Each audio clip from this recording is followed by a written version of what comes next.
तो दोस्तों आज हम फिर से आपके लिए लेकर आए हैं देश दुनिया की तमाम ताज़ा बड़ी खबरें। सबसे पहली बड़ी खबर में आपको बताएंगे दोस्तों कि गाजा पट्टी में इजराइल हमास का युद्ध खत्म होने से पहले ही ईरान अमेरिका में जंग हुई शुरू।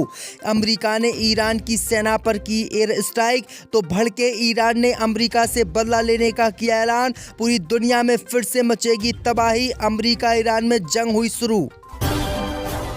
गाजा पट्टी में हमास के सामने घुटने टेकेगी इजराइल की सेना। हमास के कमांडर सिनवान ने किया ऐलान, कहा हमारे लड़ाके बहादुरी से इजरायली सेना का कर रहे हैं मुकाबला। उत्तर प्रदेश में नायब तहसीलदार आशीष ने इस्लाम धर्म कबूल करके मस्जिद में पढ़ी नमाज, तो योगी सरकार के लगी मिर्ची। योगी सरकार ने यूसुफ पर हिंदू धर्म फिर से अपनाने का बनाया दबाव। इजराइल हमास युद्ध के बीच दिल्ली में इजरायली एम्बेसी पर हुआ धमाका। मौके पर मिला झंडा और चिट्ठी, इजराइल की सेना के उड़े होश।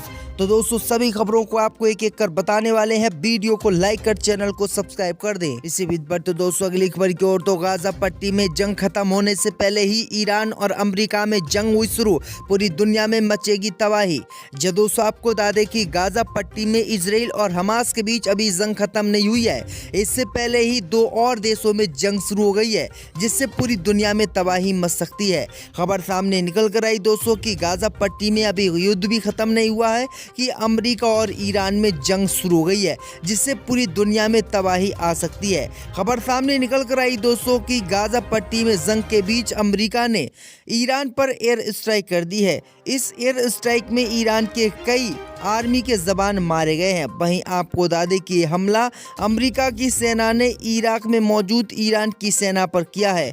अमेरिका के राष्ट्रपति जो बाइडेन ने ही एयर स्ट्राइक का आदेश दिया था। वहीं आपको बता दें कि अमेरिका के द्वारा की गई एयर स्ट्राइक से ईरान भड़का हुआ है और ईरान ने जंग छेड़ने का ऐलान कर दिया है। यानी इजराइल और हमास के बीच जो गाजा पट्टी में युद्ध चला है वो अलग, और अब ईरान और अमेरिका के बीच युद्ध शुरू होने वाला है, जिससे पूरी दुनिया में तबाही आ सकती है। पर तो दोस्तों अगली खबर की ओर, तो इजराइल टेकेगा हमास के सामने घुटने। जंग शुरू होने के बाद पहली बार हमास के कमांडर सिनवान ने दिया बयान। दोस्तों आपको बता दें कि इजराइल पर हमले का मास्टरमाइंड और हमास का नेता सिनवान ने युद्ध शुरू होने के बाद पहली बार बयान दिया है। सिनवान ने अपने बयान में कहा है कि हमास एक अप्रत्याशित युद्ध के दौर से गुजर रहा है। इसके अलावा सिनवान ने कहा कि हमास ने इस लड़ाई में बहादुरी दिखाई है और कई मौकों पर इजरायली बलों को वापस हटने के लिए मजबूर किया है।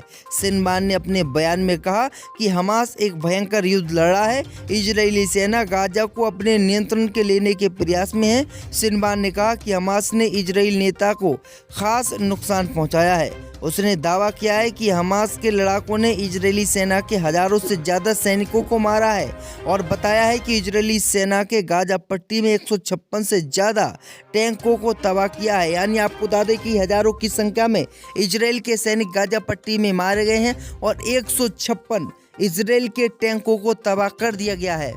इसी बीच पर तो दोस्तों अगली खबर की ओर, तो उत्तर प्रदेश में नायब तहसीलदार आशीष बना यूसुफ, मस्जिद में पढ़ी नमाज। दोस्तों आपको बता दें कि उत्तर प्रदेश के मौदा क्षेत्र में तैनात नायब तहसीलदार आशीष गुप्ता ने धर्म परिवर्तन करके अपने आप को मुसलमान बना लिया है और उसने आशीष से नाम अपना यूसुफ रख लिया है। वहीं आपको बता दें कि नायब तहसीलदार आशीष गुप्ता मस्जिद में जाकर नमाज पढ़ता है, जिसका वीडियो अब सोशल मीडिया पर वायरल हो रहा है। वहीं आपको बता दें कि तहसीलदार की जाँच करने पहुंची पुलिस ने भी साफ तौर से देखा है कि नायब तहसीलदार टोपी लाकर मस्जिद में नमाज पढ़ता है। वहीं आपको बता दें कि अभी हाल ही में उसने एक मुस्लिम युवती से निकाह किया था और मुस्लिम युवती से निकाह करने के बाद ही उसने धर्म परिवर्तन किया और अब वो मुसलमान बन गया है, जिससे योगी सरकार को बड़ा झटका लगा है। इसी बीच पर तो दोस्तों अगली खबर की ओर, तो इजराइल की एम्बेसी के पास भारत में हुआ धमाका, बाल बाल बची इजराइल के राजदूत की जान। दोस्तों आपको बता दें कि गाजा पट्टी में युद्ध के बीच नई दिल्ली के चड़कपुरी स्थित इजराइल के दूतावास के पास आज धमाका हुआ है।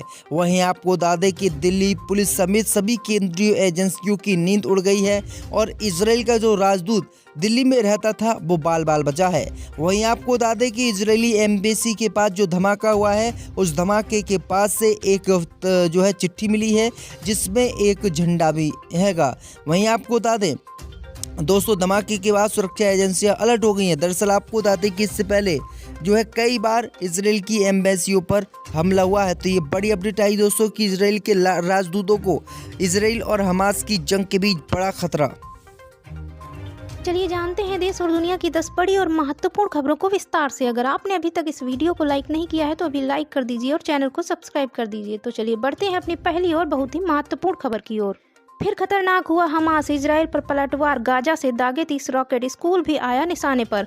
आपको बता दें कि इजराइल और हमास का युद्ध एक तरफा नहीं है। कुछ समय की खामोशी के बाद हमास ने इजराइल पर फिर बड़ा हमला कर दिया है। हमास ने गाजा पट्टी से इजराइल पर ताबड़तोड़ 30 रॉकेट छोड़े हैं। इनमें से एक मिसाइल का टुकड़ा इजरायली स्कूल पर भी जाकर गिरा। बौखलाए हमास ने हमले की वजह भी बताई है। अब तक इस जंग में 20,000 से करीब लोगों की मौत हो चुकी है।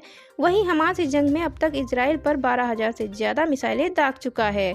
हमास के इस हमले से यह जंग संघर्ष विराम होने की बजाय और ज्यादा भड़कने के आसार हैं। चलिए बढ़ते हैं दोस्तों अगली महत्वपूर्ण खबर की ओर। जंग के बीच अचानक इजराइल पहुंची डोनाल्ड ट्रंप की बेटी इवांका, बंधकों के परिवारों से की मुलाकात।